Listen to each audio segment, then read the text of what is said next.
امام حسین نماز پڑھا کے عشاء کی بیٹھے تھے جناب عبداللہ بن زبیر. عبداللہ بن زبیر کون تھے؟ یہ نبی پاک صلی اللہ علیہ وسلم پھپھی کے پوتے تھے اور جناب صدیق اکبر کے نواسے تھے حضرت عبداللہ بن زبیر. اور جناب زبیر بن عوام عشرہ مبشرہ صحابی ہیں، ان کے بیٹے تھے. بہت زیرک آدمی تھے. یہ بھی امام حسین کے پاس بیٹھے تھے. عبداللہ ابن عباس بھی تھے جو حضور کے چچا کے بیٹے ہیں، اس امت کے پہلے مفسر ہیں قرآن پاک. یہ لوگ بیٹھے تھے تو ولید نے ایک بندہ بھیجا. اس نے آ کے کہا جناب آپ کو گورنر صاحب نے بلایا ہے. تو عبداللہ بن زبیر کہنے لگے حسین اس وقت بلانے کی بات سمجھ میں نہیں آئی. تو امام حسین بڑے بصیرت والے تھے، اللہ نے بصیرت دی تھی. کہنے لگے عبداللہ آپ کو سمجھ نہیں آئی، مجھے سمجھ آ گئی ہے، امیر معاویہ وصال کر گئے اور یہ ہمیں جو بلایا گیا ہے نا یہ یزید کی بیعت کے لیے بلایا گیا ہے. تو کہا پھر آپ آدھی رات کو نہ جائیں، آپ کے لیے خطرہ ہوگا. تو امام حسین فرمانے لگے خطرہ حسین کو نہیں ہوتا، حسین کو خطرہ نہیں. کہا پھر بھی آپ مہربانی کریں ذرا احتیاط سے جائیں. تو جناب عبداللہ ابن زبیر نے، عبداللہ ابن عباس نے 14 بندے نیزے دے کے تلواریں دے کے امام حسین کے ساتھ بھیجے اور کہا کہ امام حسین اگر اس نے کوئی غلط ملت بات کی نا زبردستی بیعت کرنے کا کہا تو آپ بس کوئی ایک بات اونچی آواز میں کر دینا، یہ سپاہی پیچھے آ جائیں گے. امام حسین ان 14 بندوں کو لے کے گورنر ہاؤس پہنچ گئے. جب آپ وہاں پہنچے اس نے بتایا، اس نے کہا جی حضرت امیر معاویہ انتقال کر گئے اور آپ نے یزید کی بیعت کرنی ہے. تو امام حسین فرمانے لگے میں چھپ کے بیعت نہیں کروں گا. مجمع لگاؤ، جمعے والے دن اعلان کرو جو طریقہ ہے حضرت ابو بکر صدیق کا، جو طریقہ ہے حضرت عمر فاروق کا، جو انداز حضرت عثمان غنی کا ہے، جو مولا علی کا ہے، سر عام اعلان کرو. اگر ساری دنیا یزید کی بیعت کرے گی تو میں بھی تیار ہوں. تم مجھ سے بیعت لے کے پھر لوگوں کو بتانا چاہتے ہو کہ حسین بیعت ہو کر رہے ہیں تو تم کیوں نہیں کر رہے؟ میں عام آدمی نہیں ہوں لہذا چھپ کے بیعت نہیں کرتا. جب یہ بات کی نا تو ولید بڑا نرم دل تھا اور امام حسین کی شان کو جانتا تھا. وہ جانتا تھا یہ نبی پاک کا خاندان ہے. اس نے کہا جی مجھے تو حکم تھا، باقی آپ حضور کے نواز ہیں، میں کر کچھ. وہاں ایک بڑا بدبخت شخص بیٹھا تھا عبد الملک بن مروان. وہ ولید سے کہنے لگا کہ اگر حسین آج تمہارے ہاتھ سے نکل گئے تو تمہارے لیے بہت بڑا مسئلہ کھڑا ہو جائے. انہیں جانے نہ دینا، یا بیعت کراؤ یا ان سے کہو جنگ کے لیے تیار ہو. تو امام حسین رضی اللہ تعالیٰ عنہ کے کانوں میں آواز گئی تو فرمانے لگے ابن مرجانہ اگر تیرے اندر جرت ہے تو آ سامنے حسین کے، اس کے کانوں میں باتیں نہ کر، کانا پھوسی نہ کر، باہر آ میدان میں، شرارت نہ کر، باہر آ. میں تمہیں ابھی بتاتا ہوں کہ حسین سے مقابلہ کرنے کا انجام کیا ہے.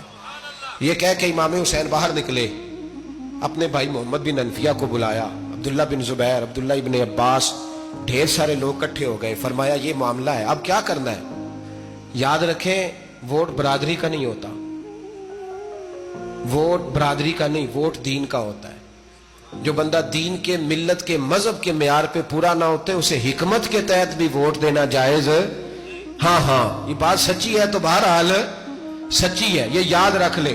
ہمارے ووٹ سے کوئی ایم این اے، ایم پی اے جتنے ظلم کرے گا ووٹ دینے والا اس کے ظلم میں شریک ہوگا، بالکل 100%. یہ لکھ لیں بات. ہم اس وقت بڑی جلدی، پتہ نہیں ہمیں کیا مسئلہ ہو جاتا ہے، اتنا اتنی مصیبت انہیں نہیں بنی ہوتی، نہیں یہاں بنی ہوتی ہے. خدا کا خوف کریں. امام علی مقام ووٹ ہی مانگ رہا تھا نا یزید، اور پھر اس نے بڑے بڑے لالچ دیے. اس نے کہا کہ آپ 5-4 صوبے ہیں جس کی گورنری مرضی رکھ لیں، دولت آپ کی مرضی کی. تو پھر آج ہمیں بھی لوگ مشورہ دیتے ہیں، کہتے ہیں مسجد میں سیاست نہیں ہونی چاہیے. میں نے کہا کیا کریں، یہ امام حسین ہمیں مجبور کر گئے، کوئی نہ کوئی بات کرنی پڑ ہی جاتی ہے. امام علی مقام نے فرمایا چھپ کے ووٹ کی بات، بیعت کی بات نہیں ہو سکتی. آپ نے جا کے لوگوں سے مشورہ کیا تو وہ کہنے لگے حضور وقت ابھی مناسب نہیں ہے، آپ اس طرح کریں یہاں رکے، ہم مکے سے، عراق سے، کوفے سے لوگوں کو بلاتے ہیں، یہاں ایک بڑی مجلس مشاورت قائم کرتے ہیں. امام حسین فرمانے لگے اگر تم مشاورت قائم کرو گے تو ولید اور عبد الملک بن مروان وہ تو جنگ کرنے کو تیار ہیں، اور نبی پاک نے فرمایا ایک مینڈا ہوگا جس کی وجہ سے مدینے کی گلیوں میں لہو بہے گا. فرمانے لگے میں وہ بکرا، وہ مینڈا نہیں بننا چاہتا. کہا پھر آپ کیا کریں گے؟ تو امام حسین رو پڑے. فرمانے لگے میں مدینہ چھوڑ جاؤں گا لیکن مدینے کی حرمت پامال نہیں ہونے دوں گا. امام علی مقام آدھی رات کے وقت نکلے. سیدہ فاطمہ کا دروازہ ایک اس دن تھا جس دن حضرت مولا علی کوفے چلے گئے اور دوبارہ آج تالا لگا جب امام حسین نکلے. آپ جنت البقیع کے پیچھے کھڑے ہو کے حضور کا روضہ دیکھنے لگے. اس وقت گنبد تو نہیں ہوتا تھا روزہ دیکھنے لگے، نانا تیرے کرم کے خزینے کی خیر ہو، میں جا رہا ہوں تیرے مدینے کی خیر ہو۔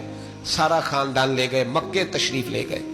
حج کے ایام قریب آنے والے تھے، امام حسین نے وہاں لوگوں سے باتیں کی۔ جب امام حسین وہاں سے پہنچے تو کوفے سے خط آنے لگے۔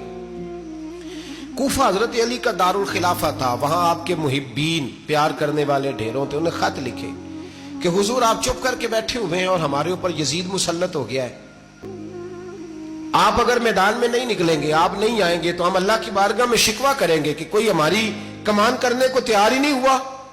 اور وہ خط 1 2 3 نہیں آئے، وہ خط اتنے تھے کہ 3 بوریوں میں بھرے تھے امام حسین، 3 بوریوں میں۔ اب مجبوری ہو جاتی ہے، حق کے لیے کئی دفعہ بات کرنا مجبوری ہوتی ہے، اگر نہیں کرے گا تو پھر اس کو بھی قبر میں جواب دینا پڑے گا۔